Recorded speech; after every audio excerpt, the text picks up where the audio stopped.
Sir నమస్తే sir. నమస్తే.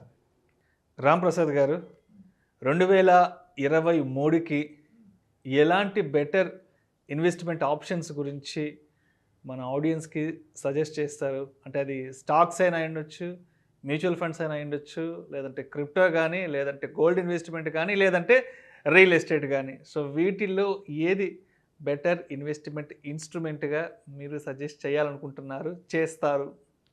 అయ్యో, 1 ఇయర్కి అంటూ ఇన్వెస్ట్మెంట్ ఏమి ఉండదండి. మీ అవసరానికి అంటూ ఇన్వెస్ట్మెంట్ కానీ 23కి 24కి ఇన్వెస్ట్మెంట్ ఉండదు.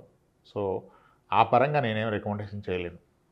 ఫస్ట్ ఆఫ్ ఆల్ 1 ఇయర్కి ఇన్వెస్ట్మెంట్ అంటే 1 ఇయర్కి అంటే 2024లో కూతురు పెళ్ళి ఉన్నాయి, ఏం చేయాలి, ఎక్కడ పెట్టాలి అంటే చెప్పగలుగుతాం. అంటే 1 ఇయరే టైం ఉందనుకోండి. ఇన్వెస్ట్మెంట్కి ఉన్న టైం 1 ఇయర్ అయితే మీరు చెప్పిన ఏవి రావు, ఏది పనికిరాదు. డైరెక్ట్గా తీసుకెళ్ళి బ్యాంక్ ఫిక్స్డ్ డిపాజిట్ పెట్టుకోవాలి. 1 ఇయర్కి అదే సేఫ్, గ్యారంటీగా 6%. లక్కీలు ఇప్పుడు కాస్త ఎక్కువ ఉన్నాయి కదా, 6.57 దాకా వస్తున్నాయి. సేఫ్ సెక్యూరిటీ 1 ఇయర్కి అది కరెక్ట్. 1 ఇయర్కి అంతే. మనకు 10 ఇయర్స్ ఇన్వెస్ట్మెంట్ ఆప్షన్ ఉన్నప్పుడు mutual fund, real estate, gold correct. So ఇక్కడ ఇయర్కి అంటూ ఏది ఇన్వెస్ట్మెంట్ ఆప్షన్ ఉండదు, కానీ మీ అవసరానికంటూ ఇన్వెస్ట్మెంట్ ఆప్షన్. ఓకే. ఇప్పుడు మనం ఒక 4 స్కీములు ఫటాఫటా చెప్పాం అనుకోండి, 2 మిడ్ క్యాప్లు, ఒక స్మాల్ క్యాప్. దాని అర్థం నెక్స్ట్ ఇయర్ వరకు ఇవే బాగా చేస్తాయని కాదు. మళ్ళీ మనం ఎప్పుడు రివ్యూ చేస్తాం? మనం చెప్పి వీడియో తర్వాత మర్చిపోయి ఇంకోటి చేసుకుంటాం. మరి అది పెట్టి నేను ఎక్కడ రివ్యూ చేస్తాడు పాపం. సో స్కీమ్స్ కూడా మీ అవసరాన్ని బట్టి. ఇప్పుడు భారీగా రిటర్న్ వస్తుందని స్మాల్ క్యాప్ కాదు కదా. మీకున్న టైం హొరైజన్ ఏంటి, ఎన్ని నెలల తర్వాత కావాలి, ఎంత కావాలి, మీరు ఎంత పట్టగలరు అనే దాన్ని బట్టి. అంతేగాని ప్రత్యేకించి ఇయర్కి స్కీమ్స్ కానీ స్టాక్స్ కానీ ఉండవు. అసలు equity investment is not for 1 year, అది బేసిక్ రూల్. ఈక్విటీలో ట్రేడర్ కాకుండా ఇన్వెస్టర్ అయి డబ్బులు రావాలంటే మినిమం 6 to 8 ఇయర్స్ టైం ఇవ్వాల్సిందే. లేని పక్షంలో మీ అవసరానికి ఈక్విటీ కరెక్ట్ కాదు. సో సంవత్సరానికి అంటూ ఫండ్స్ ఉండవు. ఓకే. ఇప్పుడు మీరు 2032కి నాకు ఫండ్స్ చెప్పండి అంటే చెప్పచ్చు. లాంగ్ టెన్యూర్ కాబట్టి 2033లో అవసరం ఉందండి 10 ఇయర్స్ అంటే అప్పుడు చెప్పొచ్చు. సార్ మీరు ఎంత పెడతారు, మీరు పెట్టే 30,000 20,000 వరకు మీరు మ్యూచువల్ ఫండ్స్లో, ఈక్విటీ ఫండ్స్లో పెట్టేసండి సార్, ఫ్లెక్స్ క్యాపిటల్ పెట్టేసుకోండి, మిడ్ పెట్టండి, లార్జ్ ఓకే అవాయిడ్ చేయొచ్చేమో అని ఒకటి, లేదా హైబ్రిడ్ ఫండ్స్ ఏదో చూడొచ్చు. కానీ ఈ ఇయర్కి ఎలా చెప్తాం? సో ఇన్వెస్ట్మెంట్ అనే దానికి సరైన నిర్వచనం అంటే లాంగ్ టర్మ్, లాంగ్ టెన్యూర్ ఉంటే దాన్ని ఒక ఇన్వెస్ట్మెంట్గా. షార్ట్ కూడా, షార్ట్ మీకు ఎప్పుడు డబ్బులు కావాలనే దాన్ని బట్టి ఇన్వెస్ట్మెంట్.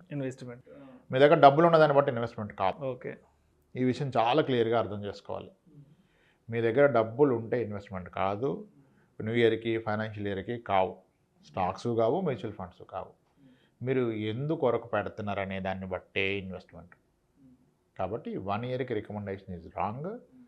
2-3 ఇయర్స్లో మీకు డబ్బులు అవసరం ఉంటాయి. 2-3 ఇయర్స్లో నా గోల్ ఉంది, ఇల్లు కడతాను, కారు కొంటాను, పెళ్ళి చేస్తానంటే ఆ డబ్బు మీరు పెట్టాల్సింది బెస్ట్ అండ్ ఈజియెస్ట్ బ్యాంక్లో ఫిక్స్డ్ డిపాజిట్, లేదా మ్యూచువల్ ఫండ్స్లో, డెట్ ఫండ్స్ కాస్త కేర్ఫుల్గా. కానీ ఇప్పుడు డెట్ ఫండ్స్ కన్నా చిన్న బ్యాంక్సే 7% ఇచ్చేస్తున్నాయి. 3 ఇయర్స్కి అది కరెక్ట్. మీకు 8-9 ఇయర్స్ ఉంటే అప్పుడు మ్యూచువల్ ఫండ్స్. 1 ఇయర్కి ఎఫ్డీలో పెడితే 6% వస్తుంది. ఇన్ఫ్లేషన్ 7 ఉంది అంటే ఇన్ఫ్లేషన్ కన్నా తక్కువ, 1% లాస్. అయినా సరే 1 ఇయర్కి అదే కరెక్ట్, ఇంకొక ఆప్షన్ లేదు కదా. 1 ఇయర్కి అదే కరెక్ట్.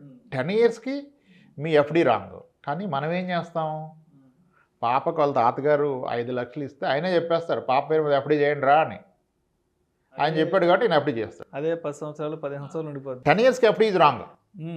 10 ఇయర్స్లో అది ఇచ్చేది 5-6%. అప్పటికల్లా ఇన్ఫ్లేషన్ ఎక్కువ, అప్పుడు ఇంకా పెరిగిపోయి ఉంటుంది 10 ఇయర్స్కి. 10 ఇయర్స్కి అది రాంగ్, 1-2 ఇయర్స్కి అది కరెక్ట్. కానీ ఎగ్జాక్ట్ రివర్స్ చేస్తారు. నేను చాలామంది చూస్తాను, 10 ఏళ్ళుగా మ్యూచువల్ ఫండ్లో ఉండి ఈరోజు ఆ మ్యూచువల్ ఫండ్ అమ్మి రియల్ ఎస్టేట్ కొంటున్నారు. ఎందుకు కొంటున్నారు మీరు అంటే, పెరుగుతుందని కొంటున్నామంటారు. పెరుగుతుంది, పర్ఫెక్ట్, పెరగదని చెప్పట్లా. ఎంత పెరుగుతుంది ఏంటి సార్? డబుల్ అయిపోద్ది సార్. డబుల్ అయిపోద్ది, అవుతుంది. ఎన్ని ఇయర్స్లో అవుతుంది? 5-6 ఇయర్స్లో అయిపోద్ది.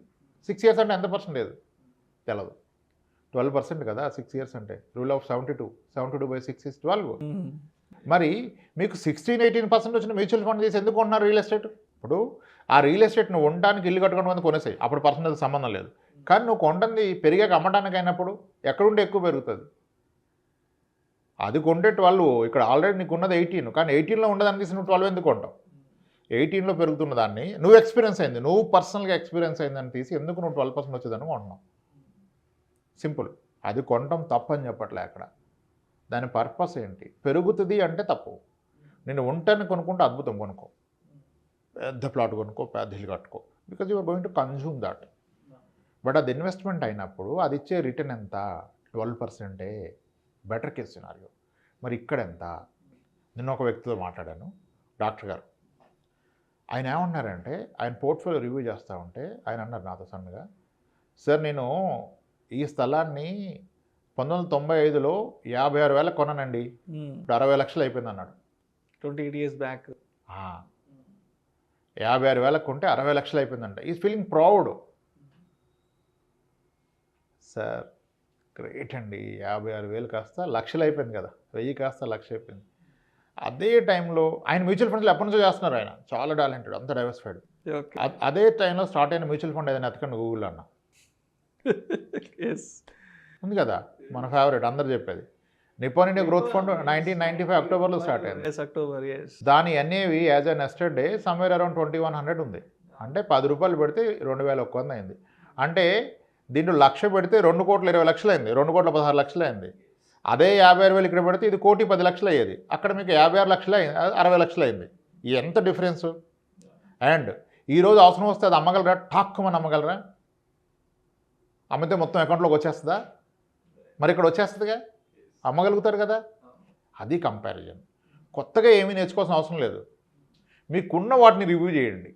యూ జస్ట్ ఫైండ్ అవుట్ మీకున్న అసెట్స్, మీరు పెట్టిన ఇన్వెస్ట్మెంట్స్ ఎంత రిటర్న్ ఇచ్చాయి, ఇంకెంత ఇవ్వగలవు, మీ అవసరం ఏంటి, అది దీంతో తీరుతుందా?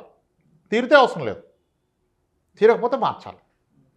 అలా చేసుకోవాలి. కానీ 1 year కంటూ ఇన్వెస్ట్మెంట్స్ లేవు. మీ లైఫ్ టైం కంటూ కొత్తగా ఇన్వెస్ట్మెంట్ స్టార్ట్ చేయండి. మీరు ఏదైతే గోల్ ఇప్పటిదాకా ఇగ్నోర్ చేశారో ఆ గోల్ని ఐడెంటిఫై చేస్తే దానికి ఇన్వెస్ట్మెంట్ ఈరోజు స్టార్ట్ చేయండి. రికమెండేషన్ ఈజ్ 2-3 yearsలో డబ్బులు అవసరం ఉంటే డెట్ లైక్ బ్యాంక్ ఎఫ్డీసే, 10 years తర్వాత ఉంటే yes you can take equity exposure, 8-10 years ఉంటే మ్యూచువల్ ఫండ్స్, మీకు విపరీతమైన నాలెడ్జ్ ఉంటే స్టాక్స్, టైము నాలెడ్జ్ వెళ్ళచ్చు. లేదు అంటే హ్యాపీగా మ్యూచువల్ ఫండ్లో పెట్టి మీ పని మీరు చేసుకోవచ్చు. ఆ పని ఎక్స్పోర్ట్ చేసేస్తారు, మీ పని ఎక్స్పోర్ట్ చేసేస్తారు తక్కువ రేట్లో, 1-2% పర్ ఇయర్కి వాడు చేసేస్తాడు. పర్ఫెక్ట్ సార్, అంతే అండి. అంతకుమించి రికమెండేషన్ ఏమి చేయలేము మనం న్యూ ఇయర్కి. Done sir. Thank you sir, thank you so much Ramprasad గారు. 2023కి కానీ లేదంటే అంతకంటే ఎక్కువ టెన్యూర్కి ఎటువంటి ఇన్వెస్ట్మెంట్ ఆప్షన్స్, ఎటువంటి ఇన్వెస్ట్మెంట్ ఇన్స్ట్రుమెంట్స్ బాగుంటాయి అనే అంశం గురించి మీ విశ్లేషణ ద్వారా చాలా క్రిస్టల్ క్లియర్గా ఎక్స్ప్లెయిన్ చేశారు. Thank you so much sir. Right sir, thanks.